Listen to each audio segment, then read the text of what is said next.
Welcome back to Final Fantasy XIII. Meet the Scale Beast. I can show you what you can do, but what you shouldn't do. Okay? And hey, as an added bonus, you're finally going to find out what those spray bottles do that you've been collecting this whole time. There's Deceptisol, which deceives your enemies and makes it so that you can always get a back attack on them. And then there's Fortisol and Aegisol. Aegisol is defensive, it'll give you all the buffs you need to protect yourself from attacks. And Fortisol increases your combat potential, it gives you extra magic damage and physical damage as well as speeding you up. If you want to take these things out efficiently, like if you want to get 5 stars on it, you need to use these. I have not found any other way to do it efficiently. So you need to get a back attack on these things first of all because they're pretty much invincible with their shells on. They also have very powerful attacks. They warn you about this. They want you to avoid these fights. And honestly, there's not much point in not doing that. There's one fight that protects a treasure chest. You can go after that, I guess. But yeah, the carapace of this thing is, well, there's not much you can do about it. It reduces almost all the damage to pretty much nothing. So, while it's in its shell form, what you should do is have Vanille try and debuff it as much as you can. It's vulnerable to de-shell and de-protect. And meanwhile, just sort of keep your buffs going and make sure you have lots of health, because if you're even slightly below max, you're probably going to die. So yeah. Luckily there's 2 of you, so Saz can work as kind of an extra hit, which might make it a bit easier, because they can basically take 2 hits, either one of them. Saz might survive a little bit longer, but yeah, it's more or less the same right here.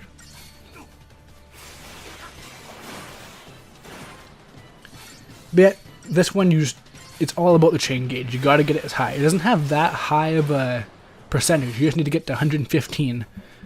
But it's very slow going, and the extra damage it does is pretty much what makes this fight a challenge. Like they warn you, you don't have to bother with these. If you just avoid these fights, it's fine. And you probably will die at least the first time you do this. So yeah. Definitely, I don't know. You'll see what I mean when we actually finish this fight. And yeah, as you can see right now, things are going pretty quickly, but it's still taking a very long time to finish this fight. I can't even imagine how long this part would have to be if I kept all these fights in, because I don't want to, that's the thing. You have to pretty much, if you want to do this efficiently, you can do it without using Deceptisol, Aegisol, that kind of stuff, but it's pretty much the only way to do it in a timely manner. So if you want to waste all your items on it, then by all means take them all out. But yeah, I wouldn't recommend wasting them. I'm just doing this to show it off, and I will fight all of them, but the experience you get is negligible, and you don't get very good items for it. So yeah, not the most worthwhile endeavor.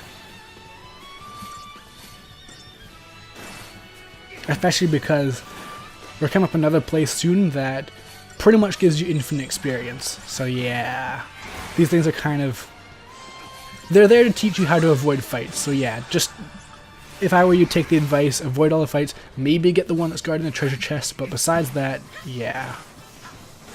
Luckily, the buffs from your sprays will last a very long time into the battle. So yeah, there's that too. And it's almost dead.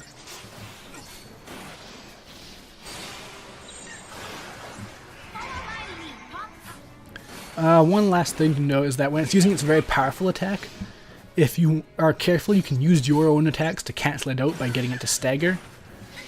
So you can prolong your life a bit like that way. Because if you do have to end up healing in the middle of its vulnerable phase, then that's pretty bad, and you're going to end up wasting a lot of time. So, yeah. Yeah, there's the one that has a treasure chest. Go after that one if you're going to go after any of them, but otherwise just ignore them. And what do you get for that? 15 iron shells, which are kind of decent, I guess. But not worth it, I don't think. Then again, every item that you get is pretty much precious in this game, so I don't know. It's far from essential, though. Very far from essential.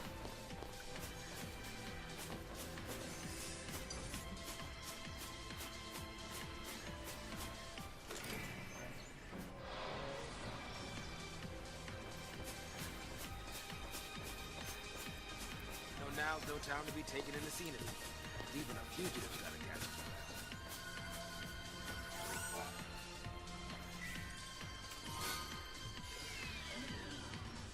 It's kind of cool seeing the natural progression of the world, because you keep going to all these very much video gamey themed areas, but they don't feel like that. They feel really quite natural because you can see where one begins and one ends. Like you're just leaving the marsh, and there's a very obvious transition phase.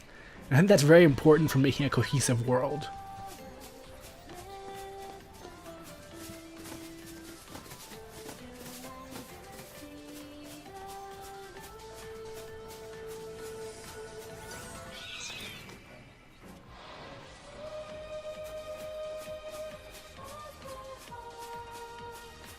Whoops. Missed treasure chest. I'm trying to imagine what a camera would look like in this world. It'd probably be like gigantic for one thing.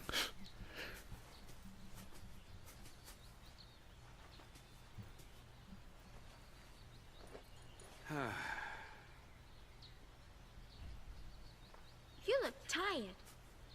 Not enough sleep? I guess. Not surprising. Cute girl like me. It's hard to close your eyes. That's weird. Don't stop, Vanille. Stop talking. I'm just gonna lie down for a bit.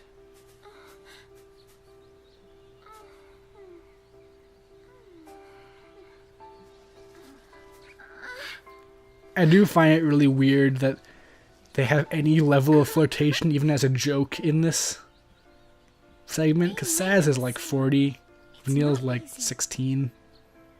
I mean, look. Even I'm kind of worried. But even if we don't know what'll happen, we have to keep our dreams alive. Have something to look forward to. You know? Next stop is Nautilus, City of Dreams. Haha, how ironically fitting.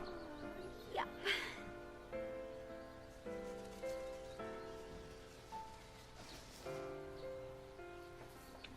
I know there's just the slightest bit of resistance when the bird goes into his hair.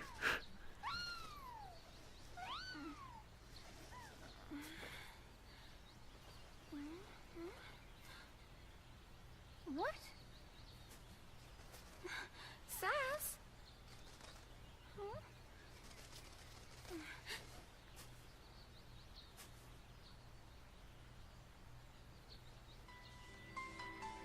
So yeah, where is Saz gone? Let's go explore. By explore, I mean leave. Leave him behind. Vanille's strong, she can take out enemies on her own, right? Right? She's not useless, right? But yeah, if you try and leave, get this little extra cutscene. You don't want to leave Saz behind? You don't want to leave Saz behind, so basically Vanille's saying she does.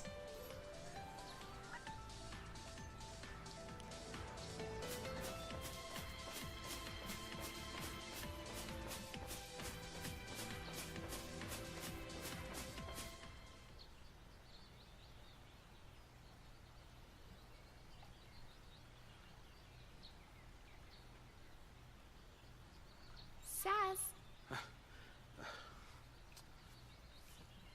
You scared me. What's up? I'm just thinking. Don't blame yourself. You know, you can't control who a fal'cie picks for a focus. My son Dodge, Dun dun dun. he was picked. He's a fal'cie. What a twist.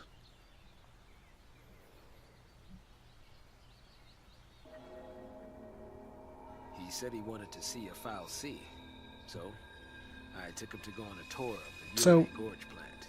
fal'cie, Surprise him with a choke ridiculously dangerous, feared by everyone, also tourist attractions. into the energy plant he went. Who's that character? He looks almost exactly like another character we've seen. In fact, it looks like two of them. Could they be, in fact, characters that are in this very party? Who knows? I really don't know what this game is. Is that supposed to be like? Are they giving it away there, or do they actually expect you not to know because you don't see their face? Dodge. Daddy. It's all right. You okay? You're not hurt, are you? He's not. He's far from hurt. He can shoot magic from his fists now. What's that? Apparently, those fal'cie had snuck in and tried to attack the sanctum fal'cie. It did the only thing it could and made dodge fal'cie to protect it. That seems logical. My son, he got picked by a sanctum fal'cie. He's a hero. So is the implication that the fal'cie that broke in tried to like beat him up? That's why he's unconscious? Psychom showed up. I just kind of want to see this. It seems like a badass fight. Then, it was one test after another. Even then, they couldn't figure out his focus. Maybe it was look for. I like the idea though that like Maybe it was when kill. someone becomes a fal'cie, they have like tests and stuff. Like Either way, they must treat it like a natural disease or something like how that. could a kid that young even stand a chance? After he was made a fal'cie, Dodge had some way of sensing things from Pulse. He was the one who found the Pulse fal'cie, Dun dun dun. but the kid can't. So he's the fight. reason everyone died. So, that's why I put myself on the train to Purgeville. I figured his focus had to have something to do with destroying that Pulse fal'cie. Thought I could do it for him, and, well, you know the rest. If I was right about his focus, he's probably a crystal already. Of course. Yeah, it's just a good idea just to randomly choose like, oh, well, I must be trying to destroy this one random pulse fal'cie. Or he's a Seath. Die? Really? Saz kind of has a problem here where he just sort of decides on... That was weirdly cartoony. It's a pickle, all right. I don't know, it's just like, he might need me to die, so I better just kill myself rather than checking or something like that.